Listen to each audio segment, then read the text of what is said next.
Si vous avez un projet de commercialiser un produit ou un service, une question va très vite s'imposer. Comment se faire des clients ou comment se faire un marché?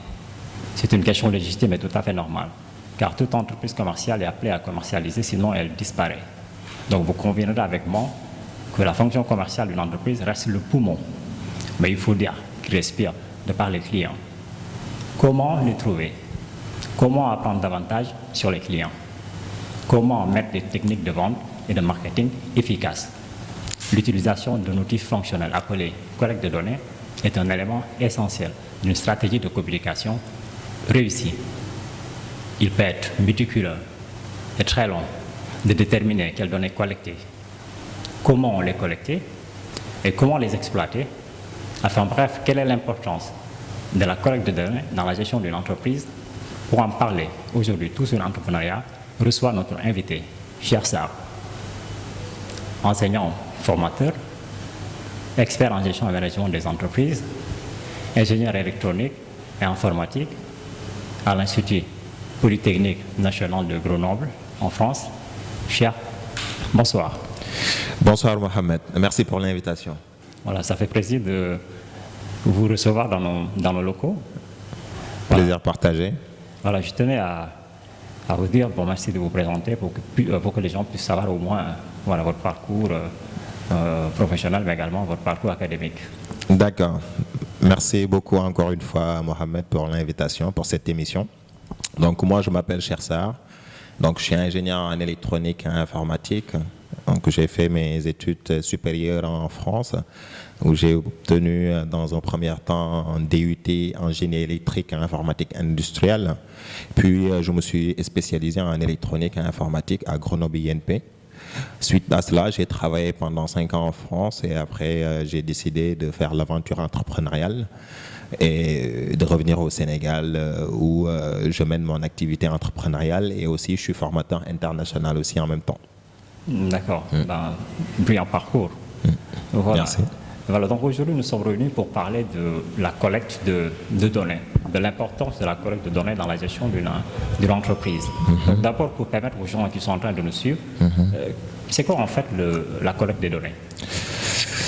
Alors, la collecte des données appliquée aux entreprises. Donc, il faut faire déjà une différence en quoi...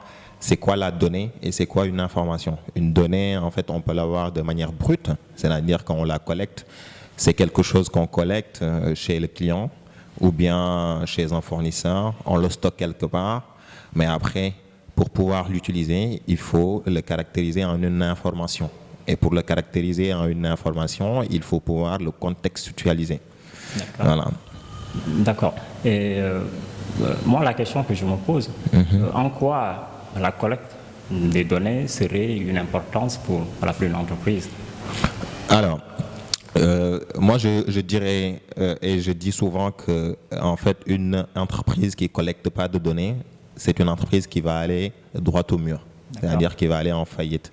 Parce que quand on gère une entreprise, on regarde toujours à avoir ce qu'on appelle l'efficience, c'est-à-dire dépenser moins de ressources pour avoir le même résultat. Et pour avoir cette efficience-là, pour l'atteindre, il faut déjà pouvoir collecter des données, le contextualiser pour que ça soit une information et de pouvoir prendre des décisions derrière. Donc, je m'explique. Par exemple, je prends une entreprise qui fabrique des t-shirts. Il a des commerciaux. Les commerciaux, ils vont aller dans les marchés pour vendre les t-shirts. Quand les commerciaux vont sur le marché, ils vont vendre une certaine taille de t-shirt. Par exemple, ils vont vendre les t-shirts de taille L, une quantité, les t-shirts de taille S, une quantité, et les t-shirts de taille M. Parmi ces t-shirts aussi, il y aura des couleurs qu'ils vendent le plus. Il y aura des tailles qu'ils vont vendre le plus. Maintenant, si l'entreprise ne prend pas ces informations-là, c'est-à-dire ces données, les stocke quelque part et les utilise, donc il ne saura pas dans l'avenir quelle est la taille de t-shirt qu'il faut fabriquer le plus. Donc c'est pour ça en fait l'importance des données, elle est capitale dans une entreprise pour une stratégie de prospection, c'est-à-dire de vente, et aussi pour une stratégie de marketing et aussi même de planification de production. D'accord. Voilà. Mais pour une entreprise commerciale ou bien pour quelqu'un qui a déjà un service à vendre ou bien un produit à vendre, comme vous l'avez si bien dit, mais comment la collecte en fait des données voilà, se fait. Donc quelle est la stratégie qu'il faut mettre en avant pour pouvoir voilà, récupérer les données pratiquement voilà, de ses clients ou de ses potentiels disons clients. Alors, pour la collecte des données, pour les clients, ça peut se faire par exemple sur des entretiens. Par exemple, des fois, on peut organiser des enquêtes ou bien des entretiens avec quelques clients fidèles, en fait, où on pose une certaine question et ça nous permet d'avoir des informations par rapport à nos clients. Ça peut être de cette manière-là. Ça peut être aussi de mettre en place des fiches et de mettre en place ou bien un outil qui permet de pouvoir caractériser les types de personnes qui viennent s'acquérir nos produits. Et par rapport au support, donc ça peut se faire soit sur des documents, on peut utiliser des documents, que ce soit des documents sur Excel, on peut utiliser aussi un outil de gestion qui permet de pouvoir faire cette collecte de manière beaucoup plus efficace. D'accord, mais en parlant d'outils, voilà, peux-tu en fait nous livrer pratiquement un outil qui permet de collecter des données? Ou bien est-ce que vous disposez pratiquement d'un outil qui le fait assez bien? Oui, nous, avec mon entreprise Saraba Labtech, donc nous, on met en place un outil qu'on appelle un outil de ERP CRM qui permet de pouvoir garder des données et de faire des analyses et que l'entrepreneur puisse faire des interprétations derrière pour pouvoir prendre des décisions. Donc ça, c'est un des outils qu'on peut utiliser. Donc nous sommes en train de le commercialiser, ça fait pratiquement 1 an et ça aide beaucoup d'entrepreneurs à pouvoir prendre des décisions stratégiques et aussi à pouvoir rectifier le tir par rapport aux objectifs. Il faut aussi savoir que les données, quand on parle de données, tout à l'heure j'ai fait la différence entre une donnée et une information, c'est-à-dire que quand l'entreprise se fixe des objectifs, il va toujours se référer par rapport à ces objectifs-là quand il collecte des données. Et c'est là où on passe à le stade d'information, c'est-à-dire que c'est quelque chose maintenant qui est utile, qui nous permet de pouvoir faire des comparaisons des données d'avant et des données d'après et de pouvoir savoir est-ce que l'entreprise se porte bien ou pas. D'accord. Voilà. Voilà. Très souvent, j'entends l'expression données quantitatives et données qualitatives. Alors, quelle est la différence entre les deux données, entre les deux types de données? Alors, une donnée quantitative, c'est une donnée où on stocke en masse, c'est-à-dire on essaye de collecter de tout et de rien. Maintenant, une donnée qualitative, c'est-à-dire qu'on passe des données brutes, c'est-à-dire les données avec une quantité énorme, à des données beaucoup plus qualitatives, c'est-à-dire on va faire une extraction. On va regarder les éléments qui sont essentiels, les données qui sont essentielles pour l'entreprise pour pouvoir faire exceller son business. Par exemple, je donne un exemple. Par exemple, je vais prendre un exemple terre à terre. Par exemple, une dame qui fabrique de l'arachide, les arachides qu'on vend par exemple au marché. La dame peut se pointer dans une rue pour vendre ces arachides-là. Il se pointe à 1 heure et il voit qu'en fait, quand il se met à vendre ces sachets d'arachides pendant toute la journée, il y a 1 heure où il fait beaucoup plus de ventes. D'accord. Maintenant, disons que la dame, à chaque fois qu'il fait une vente, il va noter en fait le type de véhicule que la personne a.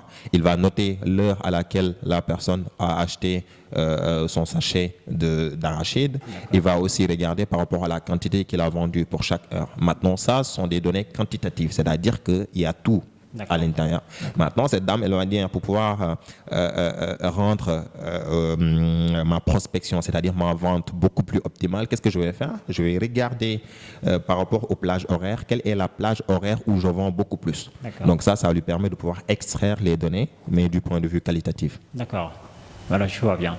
Bon, y a-t-il en fait des méthodes spécifiques et efficaces de collecte de données pour toute entreprise, et généralement pour les entreprises qui viennent juste de naître? Alors, pour une méthode efficace, bon, je dirais en fait parce que un entrepreneur, par exemple, ou bien je prends même un commercial, l'entrepreneur pour moi, en fait, la qualité première d'un entrepreneur, ça doit être la discipline. Et quand on parle de discipline, c'est-à-dire c'est sur la discipline, par exemple, de collecter des informations. Par exemple, quand je suis commercial et que, par exemple, l'entrepreneur, c'est le premier commercial de sa boîte, quand il vend un produit, en fait, c'est à lui de pouvoir collecter ces données. C'est-à-dire de se dire, aujourd'hui, j'ai fait une vente de tel produit et j'en ai vendu X et j'en ai vendu dans cette région-là. Donc, ça lui permettra plus tard de savoir quelle est la répartition de ses clients sur la zone géographique. D'accord. Donc, c'est le rôle, donc ceci relève du rôle du commercial. C'est ça. Des commerciaux. C'est ça, bien sûr. C'est pour ça, en fait, moi, je dis souvent à mes commerciaux, quand vous appelez un client ou bien quand un client vous appelle, il faut collecter le maximum d'informations sur le profil du client. Cela nous permet de pouvoir savoir quels sont les types type de clients qui achètent chez nous, ça nous permet aussi de pouvoir en fait de ne pas aller dépenser de l'énergie en fait dans des zones où on sait que ces gens-là ils n'ont pas besoin de nos produits. Donc souvent je le dis, la discipline première d'un entrepreneur c'est quoi? En fait c'est la qualité plutôt d'un entrepreneur première, c'est la discipline. Il faut qu'il soit discipliné, c'est-à-dire quand on parle de discipline, c'est-à-dire je fais cette tâche-là qui est quand un client m'appelle, il faut que je demande toutes ces informations, il faut qu'il puisse le faire de manière régulière. Et c'est ça qui va lui permettre de pouvoir passer à le stade quantitatif, à le stade qualitatif. D'accord. Voilà. Donc, derrière la collecte de données, très souvent, est-ce qu'on peut comprendre le comportement de nos clients, Bien sûr. Derrière les données qui sont collectées. Bien sûr. Derrière les données qui sont collectées, ça nous permet en fait d'avoir beaucoup plus d'informations sur nos clients. Et quand on a plus d'informations, ça nous permettra de pouvoir savoir par rapport à nos stratégies de marketing, comment on va les mettre en place, comment on fait notre ciblage. Par exemple, aujourd'hui, une personne qui développe un site e-commerce, quand il met en place un site e-commerce, pour pouvoir avoir ses premiers clients, qu'est-ce qu'il va faire? Il va faire une publicité sur Facebook et avec cette publicité-là, il va avoir du trafic sur son site internet. Maintenant, le fait qu'il ait du trafic sur ce site internet-là et que ses clients viennent lui donner leur numéro de téléphone ou bien leur adresse mail, après, quand il se met au contact du client, qu'il essaye de comprendre quelles sont les caractéristiques de ce client-là, ça lui permettra plus tard, quand il fera de la publicité sur Facebook ou bien une stratégie de marketing tout simplement sur Facebook, ça lui permettra de pouvoir savoir quel type de personne il faut cibler. Donc plus on y va, plus on collecte des données sur nos clients, plus on sait en fait quel type de client, quel est le... Je peux donner un exemple. Un exemple qu'on peut donner, par exemple, quand on vend, par exemple, des couches de bébé, souvent, ce sont les mamans qui nous contactent. Donc, quand quelqu'un te contacte, donc, quand tu lui demandes des informations par rapport à son âge, par rapport, je sais pas, son bébé à quel âge, en fait, ça, ce sont des données qui sont sensibles. Ok. Maintenant, ces données qui sont sensibles-là, il y a une loi qu'on appelle la loi RGPD. La loi RGPD, qu'est-ce qu'elle dit? Elle dit que sur tout site qui collecte des informations à caractère personnel, il faut que vous demandez à cette personne d'accepter que vous collectez ces informations-là. Mais généralement, dans les sites, qu'est-ce que nous rencontrons? C'est que ceux qui gèrent pratiquement les sites web collectent des données à l'insu des utilisateurs. Bien sûr. Mais que dit la législation par rapport à ça? Bien sûr, et il y en a qui le font, mais c'est illégal. Et aussi, ils peuvent être poursuivis pour ce type en fait de pratique-là. Donc, il faut vraiment pas le faire. Donc, on peut collecter des données. Après, quand on appelle un client, par exemple, quand on parle de données, c'est-à-dire qu'on récupère des données avec l'autorisation du client, on appelle le client, on collecte certaines informations et quand le client nous le donne, ça veut dire qu'il y a son accord derrière. Maintenant, si on le fait à l'insu du client, donc il y a une loi qui est prévue, qui est la loi RGPD, qu'il faut vraiment en fait appliquer sur son site pour que le client sache que vous êtes en train de collecter des informations qui sont un peu sensibles. Voilà, justement. Donc, de là, on comprend que l'entrepreneuriat, c'est un métier, donc il faudra apprendre avant de se lancer ou bien avant de s'aventurer, parce que ça nécessite une certaine compétence. C'est vrai que très souvent on dit que pour être entrepreneur, il faut avoir la confiance en soi. Effectivement. Mais voilà, quand on entend Cher s'exprimer, on sent nettement que très souvent la confiance en soi ne peut pas remplacer en fait la compétence. Donc il y a de ces domaines qu'il faudra maîtriser, tels que pratiquement la collecte des données, qui permet à l'entreprise de prospérer. Voilà, au vu de tout ce que nous avons eu à évoquer, quel est le conseil que vous donnez aux jeunes entrepreneurs qui n'accordent pas une grande importance à la collecte des données, Bon, je vais le redire. Pour moi, un entrepreneur qui ne sait pas où est-ce qu'il va et qui ne mesure pas ses ratios de performance, pour moi, tu vas droit au mur. Quand je parle il ne sait pas où est-ce qu'il va. Déjà, la première chose qu'il faut faire, c'est de se fixer des objectifs. Moi, j'ai des objectifs mensuels, hebdomadaires, journaliers. C'est-à-dire que quand j'ai un objectif de faire 30 millions de chiffres d'affaires dans le mois, je le répartis de manière hebdomadaire et je le répartis de manière journalière. Et après, par rapport à la collecte des informations, par rapport aux chiffres d'affaires qui sont enregistrés par jour, par rapport aux bénéfices qui sont enregistrés par jour sur la plateforme de gestion de mon activité. Ça me permet de pouvoir savoir est-ce qu'actuellement je vais dans la bonne direction ou pas. Donc ça me permet de pouvoir faire une évaluation journalière, hebdomadaire et mensuelle et de savoir actuellement il est temps de rectifier le tir et de par exemple il y a quelque chose qui ne marche pas sur le côté marketing ou bien il y a quelque chose qui ne marche pas sur le côté commercial et de se poser les bonnes questions. D'accord. Alors, là, la question également que j'aimerais vous poser, c'est de savoir, pour celui qui ne gère pas une entreprise, c'est-à-dire le client lambda. Le client lambda, très souvent, se retrouve dans une situation vraiment compliquée, là où on a collecté pratiquement toutes ces données. La place où le client achète le produit. Maintenant, par rapport à ça, ces informations, souvent, ils sont pré-remplies. C'est-à-dire qu'il y a des informations qu'on récupère très rapidement en fait sur notre WhatsApp business ou bien sur notre plateforme de vente en ligne qui va faire que nous on récupère en fait automatiquement les données de ces clients-là. Donc c'est pour ça que je dis en fait c'est quasi impossible aujourd'hui de ne pas en fait laisser.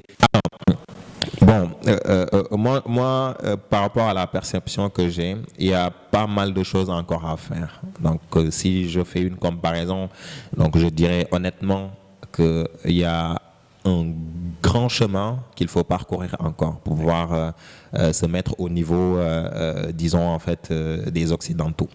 Donc sur ça, je pense que la seule solution en est qu'il faut que nous, notre génération, qu'on puisse accompagner les plus jeunes, les initier très tôt dans tout ce qui est informatique. Donc je profite sur l'occasion pour aussi dire que je suis l'administrateur du foyer socioculturel de la cité Apix, qu'actuellement on a des cours en informatique dédiés pour les enfants et aussi pour les adultes, pour les donner la chance en fait d'épouser très tôt le métier de l'informatique, pour qu'ils puissent comprendre comment fonctionne un ordinateur, pour qu'ils puissent savoir comment faire des recherches sur Google, pour qu'ils puissent comprendre aussi quels sont les dangers liés à l'Internet. Donc ça, c'est nous, en fait, en tant que jeunes actuellement, d'essayer de relever ce défi-là, d'essayer d'accompagner ces jeunes, ces enfants-là, pour qu'ils puissent facilement intégrer le milieu digital.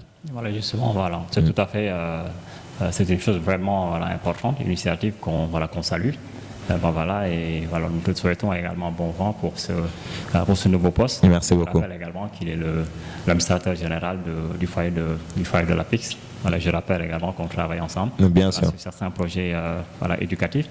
Voilà, le monde disons le monde de la fin. Bon, en tout cas, je te remercie beaucoup, Mohamed, pour cette invitation. C'est toujours un plaisir de répondre à tes demandes. Voilà, comme tu l'as bien dit tout à l'heure, que voilà, on travaille ensemble sur pas mal de projets, notamment pour le foyer et aussi dans d'autres domaines aussi. Donc, en tout cas, voilà, les données, c'est quelque chose qui est essentiel et on ne peut pas gérer une entreprise sans des données. Ouais, c'est évident. Donc, je rappelle qu'on parlait de l'importance de la collecte de données dans la gestion d'une entreprise. Et l'émission pratiquement tire à sa fin. Donc, je vous donne rendez-vous pour un autre numéro, tout sur l'entrepreneuriat. En tout cas, merci beaucoup. Merci à toi aussi. Voilà. Ciao.